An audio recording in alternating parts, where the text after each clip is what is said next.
సిద్దిపేట జిల్లా ఉస్నాబాద్ మున్సిపల్ కార్యాలయం ఎదుట మున్సిపల్ కార్మికులు ధర్నా నిర్వహించారు.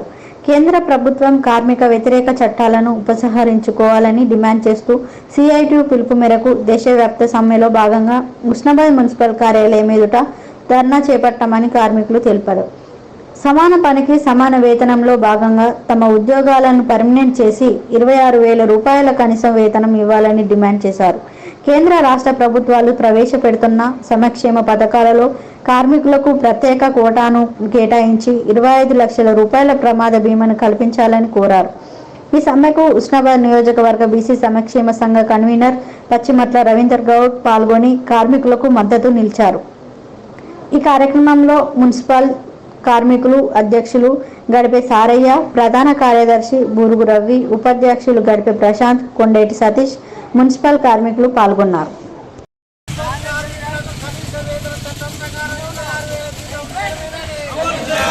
వాళ్లకు సంబంధించి జీతాలే కావచ్చు, ప్రమాద బీమా కావచ్చు, పిఎఫ్ఏ కావచ్చు, ఈఎస్ఐ కావచ్చు, ఆదివారం సెలవు దినమే కావచ్చు, ఇలా రకరకాల వారికి సంబంధించిన న్యాయానికి సంబంధించిన కోరికలు ఇవాళ వాళ్ళు కోరడం జరుగుతుంది. ఇవాళ ప్రజల పట్ల పట్టణాలలో ప్రజలకు ఎటువంటి అనారోగ్యం కలగకుండా ఇవాళ వాళ్ళు బ్లీచింగ్ పౌడర్ చల్లడమే కావచ్చు, రకరకాల మందుల పిచికారే కావచ్చు, చెత్త చెదారం తీసేయడమే కావచ్చు, వాళ్ళు గాంధీ మహాత్ముని బాటలో ముందుకు నడిచి ఈ ప్రజల ప్రాణాలు కాపాడతారు. ఇవాళ మనం చూస్తున్నాం, ఎన్నో సిటీలలో, హైదరాబాద్లో కూడా చూసాం, మ్యాన్ హోర్స్లో ఆ మోరీలు శుభ్రం చేపై కొట్టుకుపోయి చనిపోయిన సందర్భాలు ఉన్నాయి. అయినా ఈ ప్రభుత్వాలకు మున్సిపల్ కార్మికుల మీద, గ్రామ పంచాయతీ కార్మికుల మీద ఇంకా చిన్న చూపే ఉన్నది. అసలు వాళ్ళు వీళ్ళ మీద ఎటువంటి మానవత్వం లేకుండా ఇవాళ ప్రవర్తిస్తున్నాయని ఈ సందర్భంగా కార్మిక సంఘాల పక్షాన మేము డిమాండ్ చేయడం జరుగుతుంది. కనీస వేతన చట్టం ప్రకారం నెలకు 26,000 జీతం ఇచ్చే పరిస్థితి ఇవాళ రాష్ట్రంలో కనబడతలేదు. ఇలా తెలంగాణ అభివృద్ధి చెందిందంటారు, ఇలా అసంఘటిత కార్మికులు వాళ్లకు పాపం చాలని జీతాలతో కడుపు ఎండబెట్టుకుంటే ఇలా బతారు. కానీ ఒక 18,000 రూపాయల జీతం ఇచ్చి అది రామ్కి కాంట్రాక్ట్ గ్రూపుల ద్వారా వీళ్ళకి అందజేసుకుంటా వీళ్ళను ఆ అటెండెన్స్ లిస్టులలో, ఎందుకంటే 9 నెలలు పనిచేసినట్టు తెలిస్తే ఎక్కడ వీళ్ళు కోట్లకు పోతారని కాంట్రాక్ట్ వ్యవస్థలకు నెట్టింది. ఇవాళ కార్మిక వ్యతిరేకంలో భాగంగా సమ్మె చేయడం జరుగుతుంది. ఆంధ్రప్రదేశ్లో తెలంగాణలో కూడా మున్సిపల్ కార్మికులకు 26,000 వేతనం ఇవ్వాలని మా ప్రత్యేకమైన డిమాండ్ చేస్తున్నాం.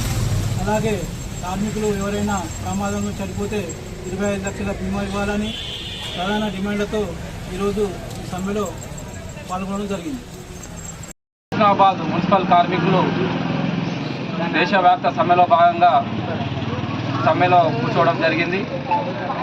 మేము మున్సిపల్ కార్మికులుగా ఈ మున్సిపాలిటీలో గత కొన్ని సంవత్సరాలుగా 25 సంవత్సరాలుగా అవుట్సోర్సింగ్ కాంట్రాక్ట్ విధానంలో పనిచేస్తున్నాము. దీని ద్వారా మాకు కనీస వేతనం అమలు అవడం లేదు. వెంటనే కనీస వేతనం కూడా నోచుకోక మేము చాలా ఆర్థిక ఇబ్బందులకు గురవుతున్నాము. మాకు చాలా ఇబ్బంది అవుతున్నది. జిల్లా కమిటీ పిలుపు మేరకు దేశవ్యాప్త సమ్మెలో ఉస్నాబాద్ పురపాలక సంఘం కార్మికులందరూ పాల్గొనడం జరిగింది. ముఖ్యంగా మా డిమాండ్లు ఏంటంటే, గత 30-40 సంవత్సరాల నుంచి మున్సిపాలిటీలో కార్మికులు పనిచేస్తూ చాలని వేతనాలతో జీవితాలను గడిస్తున్నారు. గత ప్రభుత్వాలన్నీ ఎవరిని పట్టించుకున్న పాపాన పోలేదు. ఇప్పుడు మా ప్రత్యేకమైన డిమాండ్ ఏంటంటే, కార్మికులందరినైనా మరియు కొన్ని కేంద్ర ప్రభుత్వం ప్రవేశపెట్టిన చట్టాలు, కార్మికులకు వ్యతిరేకంగా ఉన్న చట్టాలను రద్దు చేయాలి. మరియు ప్రభుత్వం ఏదైనా పథకాలు ప్రవేశపెట్టినప్పుడు మున్సిపల్ కార్మికులకు అందులో ప్రత్యేక వాటా ఇవ్వాలి. డబుల్ బెడ్రూమ్ ఇండ్లు కావచ్చు, ఇళ్ల స్థలాలు కావచ్చు, ఇలాంటి వాటికి అన్నిటికీ మాకు కూడా అవకాశం కల్పించాలి. ముందుగానైతే పర్మనెంట్ చేసి కార్మికులందరినీ సమాన పనికి సమాన వేతనం వచ్చే విధంగా కేంద్ర రాష్ట్ర ప్రభుత్వాలు నిర్ణయం తీసుకోవాలని మేము ఈరోజు సమ్మెలో పాల్గొనడం జరిగింది. మా డిమాండ్లు కనుక పరిష్కరించలేనట్లయితే ముందు కూడా ఉద్యమాలు చేపట్టే అవకాశం ఉందని కేంద్ర మరియు రాష్ట్ర ప్రభుత్వాలకు తెలియజేస్తుంది.